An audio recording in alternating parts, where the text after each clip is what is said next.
epístola das festas de Nossa Senhora, que vai falar assim: aquele que me encontrar, encontrará a vida e tomará a salvação do Senhor. E de fato, aqueles que encontraram, e nós que encontramos a Santíssima Virgem, encontramos a vida. Não só a vida corporal que temos, mas principalmente a vida da nossa alma. Ela é responsável para a nossa salvação. Então ela vai conseguir de Deus a salvação de cada um de nós.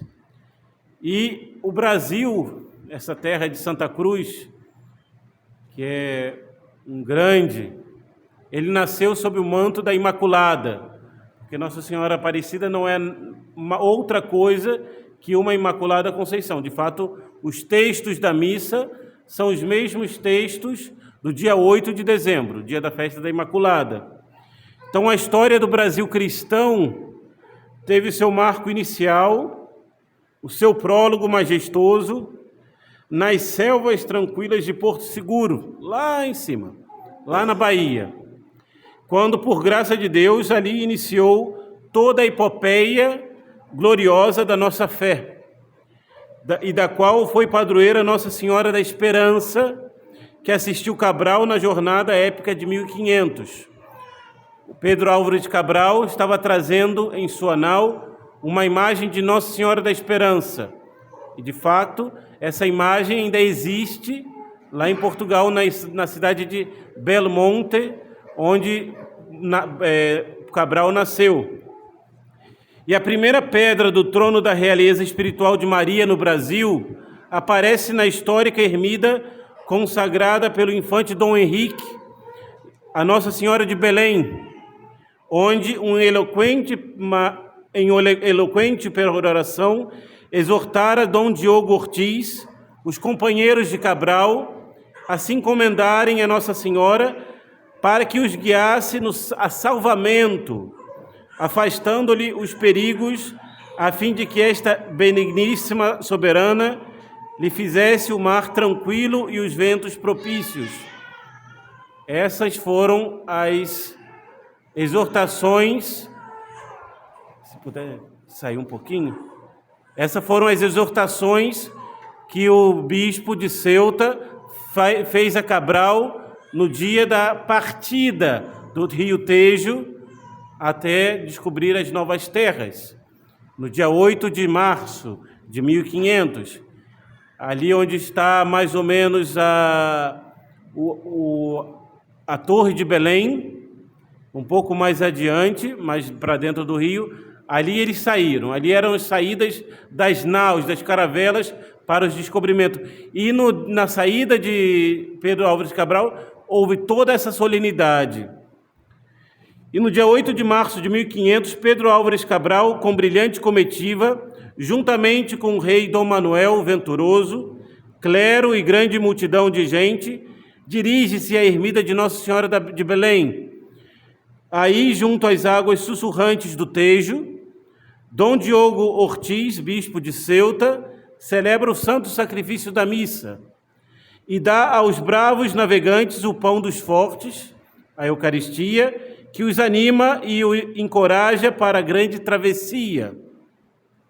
E a hora do embarque é que, das mãos ungidas do pontífice, que o rei recebe a bandeira de Cristo, essa bandeira que tem a cruz da Ordem de Cristo, e a entrega a Pedro Álvares Cabral, que para a sua nau capitânia também conduz um retábulo de Nossa Senhora da Piedade e a imagem de Nossa Senhora da Esperança.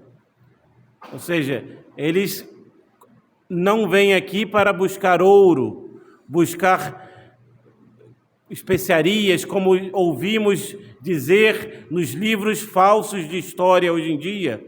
Eles vieram aqui a trazer a fé católica.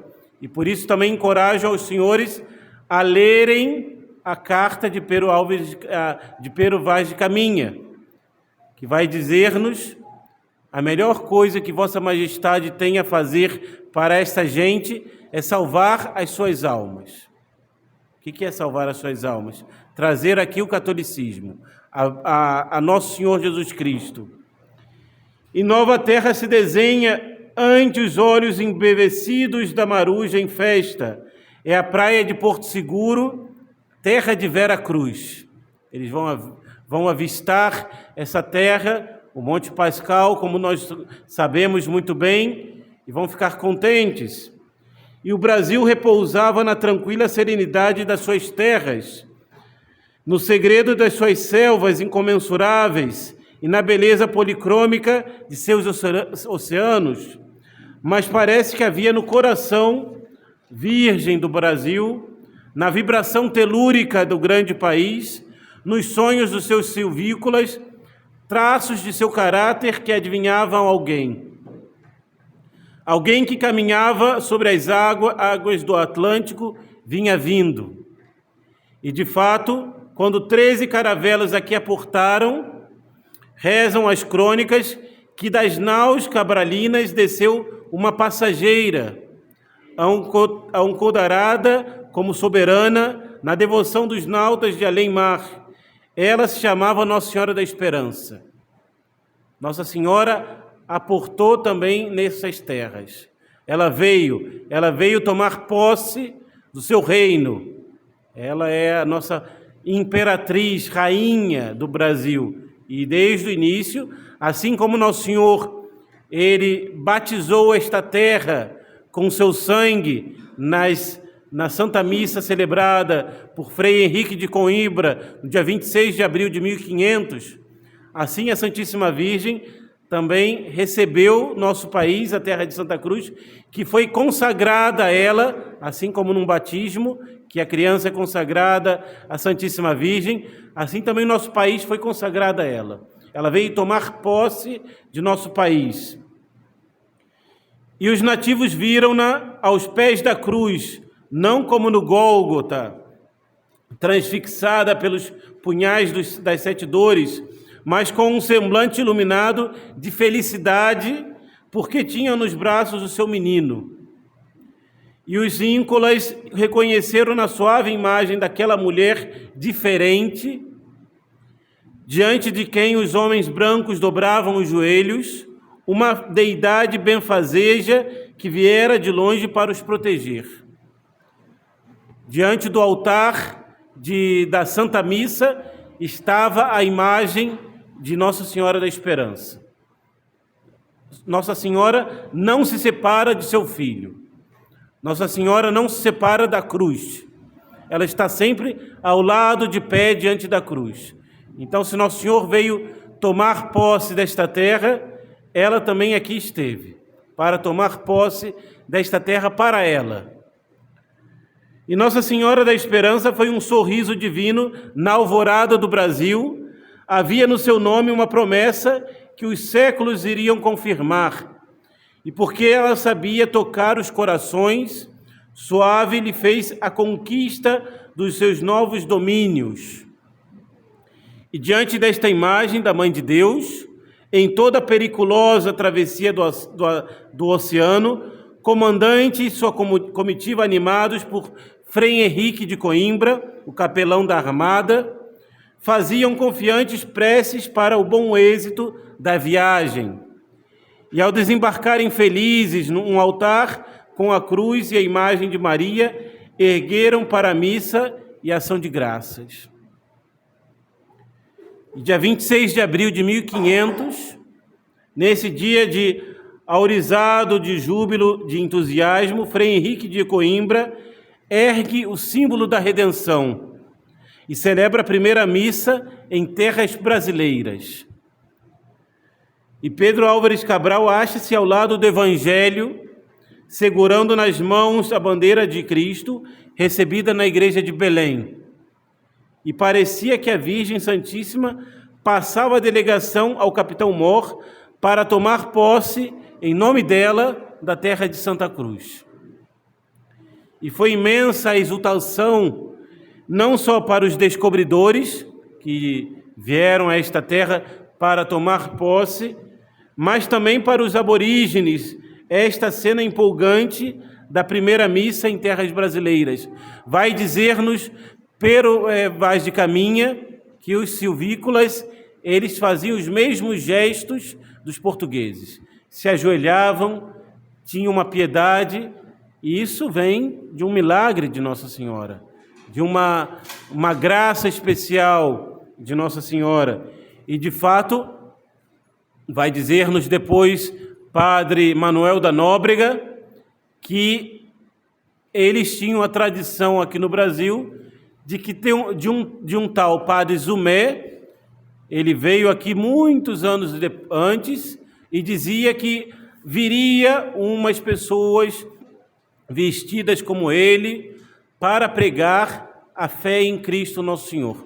Esse tal pai Zumé é nada mais que nada menos que São Tomé, que a tradição conta-nos que ele veio ao Brasil para mostrar a fé aos nossos silvícolas.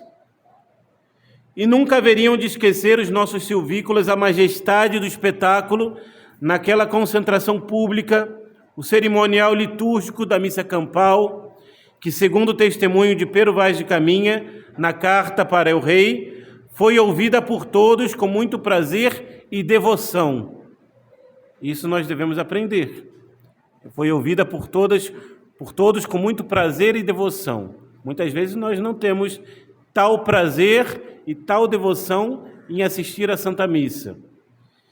E todas as nações do mundo tomaram conhecimentos desta verdade histórica. O primeiro testemunho de civilização que plantou no chão do Brasil não foi um marco de pedra que os portugueses sempre traziam nas caravelas, esse marco para mostrar que este domínio era das terras de Santa Maria de Portugal, armoriado com a esfera armilar da Casa de Aves, símbolo do poder político. Porém, foi uma cruz, símbolo da fé. O primeiro marco que se plantou na terra de Santa Cruz foi a cruz de Cristo, a cruz de Nosso Senhor Jesus Cristo. Daí ser lícito dizer-se que a posse da terra se consagrou mais em nome da religião do que da realeza. Sob o manto protetor de Nossa Senhora, a Aparecida, em sua primeira imagem de mãe, nasceu consagrada a Cristo esta terra batizada com o nome de Vera Cruz. Então, nossa terra foi batizada e foi consagrada à Santíssima Virgem. E essa devoção à Santíssima Virgem nunca cessou, nunca parou, nunca deixou de existir. Não houve uma igreja que não houvesse um altar dedicado à Imaculada Conceição em nossa terra. De fato, a primeira igreja dedicada à Imaculada Conceição em terras da América foi aqui no Brasil, em São Vicente, em 1534. Ali se dedicou a primeira igreja à Imaculada Conceição de Nossa Senhora. E aí nunca cessou. Todas as igrejas antigas que nós temos, sempre havia um altarzinho dedicado a Nossa Senhora, e a Nossa Senhora da Conceição. E Deus, por sua natureza, não cessa de imprimir em tudo que se realiza no tempo, pessoas, coisas e em circunstâncias, o sinal de sua presença. Amorosamente acompanha todo o curso da história e, sem destruir a liberdade humana, orienta os acontecimentos, mesmo os calamitosos, dentro do caminho da salvação.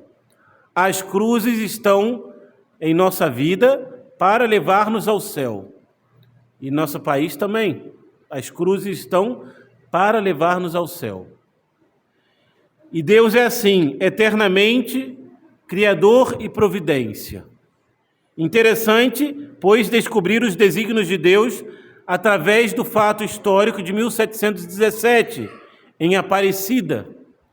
Verdadeiramente miraculosas as circunstâncias em que se deu aí o encontro de tão veneranda imagem da Mãe de Deus. Como nós sabemos, os pescadores estavam a buscar peixes. Não é como a história nos diz que o conde de Assumar vinha e queria, senão ia matar todos os pescadores. Não. O conde de Assumar veio para revisar as províncias, só que era um homem muito católico. E ele ia chegar numa sexta-feira, apesar de ter dispensa de poder comer carne, ele não queria comer carne, mesmo na sexta-feira. Então, por isso que os pescadores estavam a buscar peixes para oferecer, pois ele não queria comer carne, ele não queria ir contra um preceito da igreja, apesar de estar dispensado. Então, os pescadores estavam ali a buscar os peixes 3 dias, nada. Eram pessoas experimentadas na arte de pescar e nada encontravam. E, de repente, estavam a tirar as suas redes, encontram o corpo de uma imagem. Nós pensamos, não, deve ser uma imagem grande, não. Era a imagem de Nossa Senhora Aparecida, tem 30, 35 centímetros. Encontram o corpo da imagem. E mais milagre ainda é encontrar logo depois a cabeça, 1 quilômetro depois. Eles encontram a cabeça desse tamaninho assim, da imagem. E eles, muito católicos que eram, viram nisso um milagre. E logo depois abundou os peixes que tanto buscavam. E esses peixes é como uma figura da pesca milagrosa que Nossa Senhora veio tirar aqui do Brasil. As almas empedernidas no pecado, as almas que estavam sedentas a pedir sua proteção. E logo depois levam esta imagem às suas casas e começam a rezar diante dela. Rezar o Santo Terço, acender velas e pedir as graças a Nossa Senhora. E Nossa Senhora nunca cessou de fazer milagres. Nunca cessou. E houve como provas rigorosamente históricas o encontro inesperado e prodigioso, um fato extraordinário e não comum, coisas que acidentalmente acontecem e tidas popularmente por acaso, enquanto não se faz a pesquisa racional e científica de sua origem. Os felizardos de tal encontro ficaram profundamente admirados do sucesso. Eles que estavam habituados às surpresas normais da pescaria. E qual teria sido, nos desígnios de Deus, sua mensagem divina ao dar ao povo brasileiro, miraculosamente, a imagem da padroeira em que todo o seu contexto histórico. O que Nosso Senhor quer mostrar nisso? A pesca, posso afirmar sem receio, significava que todos os brasileiros haviam de ser chamados para Jesus Cristo. E a Ele haviam de ser unidos pelo estreito laço de amor por meio da Virgem Imaculada. E Deus operando os milagres de Aparecida através de uma imagem e da Imaculada Conceição, porque é uma Imaculada Conceição, quis recompensar e incentivar o povo brasileiro ao culto e à devoção à sua padroeira. E, de fato, anos antes, 1646, o rei Dom João IV, rei de Portugal, ele vai consagrar o reino à Imaculada Conceição, em Vila Viçosa, em Portugal. E, de fato, desde aquele dia, o rei português não leva mais a coroa. Se os senhores verem alguma pintura dos reis de Portugal desde aquele tempo, a coroa sempre está ao lado, porque o reino pertence a Nossa Senhora. E não só ele consagra Portugal, mas consagra todos os seus domínios, ou seja, o Brasil foi consagrado à Imaculada Conceição, em 1646. E dali por diante, Portugal consegue sair do domínio castelhano e retoma a sua soberania e volta a ser as terras de Santa Maria. E o Brasil também é uma terra dedicada à Imaculada Conceição, está sob o manto da Imaculada. E a imagem evocativa do singular privilégio da sua Imaculada Conceição não se corrompeu, nem mesmo lançada às águas. Conservou-se intacta, apesar de ser frágil o material. É uma imagem de barro, é barro, terracota, barro cozido, símbolo de sua integridade. E recolhendo uma imagem quebrada, pois o seu pescoço estava quebrado, corpo e cabeça separados, Deus suscitara na mente de seus mensageiros eleitos um pensamento e um gesto de amor, restabelecer a união do corpo com a cabeça. Pegaram e colaram com cera de abelha.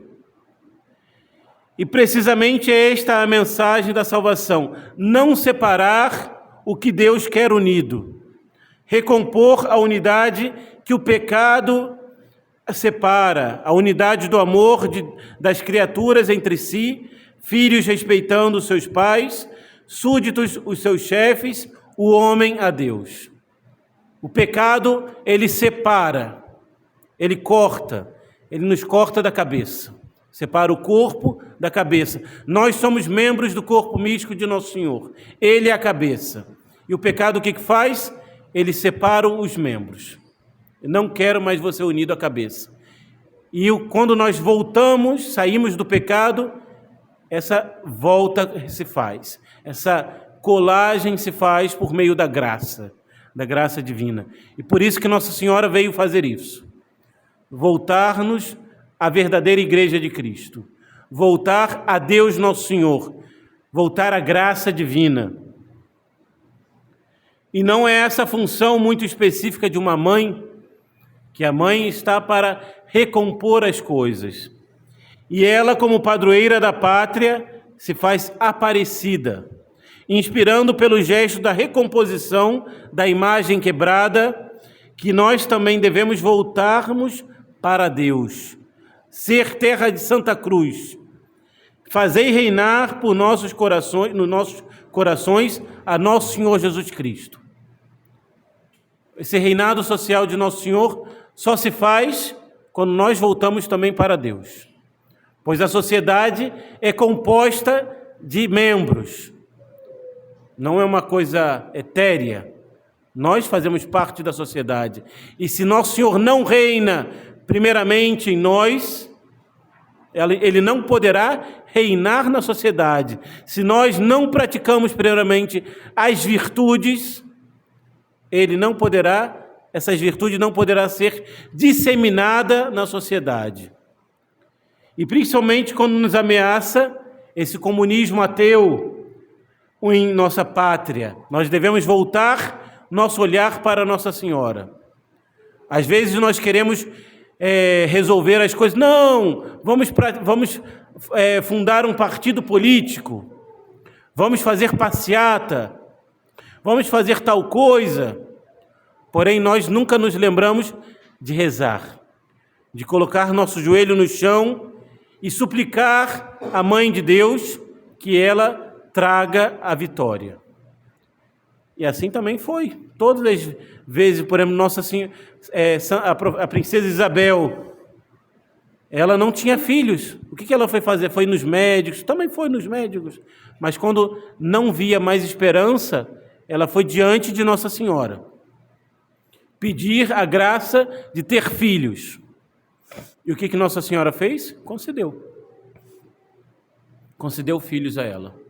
E ela depois o que fez? Voltou à Aparecida e doou uma coroa a Nossa Senhora, que era uma réplica da coroa que ela usaria, e doou o manto a Nossa Senhora, para reconhecer nela a rainha. Ela é a rainha do nosso país. E assim nós devemos fazer. Não são as armas, não são os combatentes, mas é Nossa Senhora que nos dá a vitória. Se nós não rezamos, nós não alcançaremos nada. Se Deus não edifica a sua casa, em vão trabalham aqueles que edificam ela. Se nosso Senhor não dar a graça, em vão nós trabalharemos, se nós não pedimos a graça a Deus nosso Senhor. Então devemos suplicar a ela por nossa pátria, suplicar a Nossa Senhora por nossas famílias, suplicar para que guarde em nossas almas a fé católica que ela veio trazer a esta terra 1500. Não se trouxe outra coisa senão a fé católica, apostólica e romana, que nós devemos conservar. Então pensamos a Santíssima Virgem, a rainha e padroeira do Brasil, que foi assim proclamada em 1930, que ela nos proteja, que ela seja a nossa rainha, que ela reine em nossos corações e que ela reine em nossas pátrias. Louvado seja nosso Senhor Jesus Cristo. Em nome do Pai, do Filho e do Espírito Santo. Amém.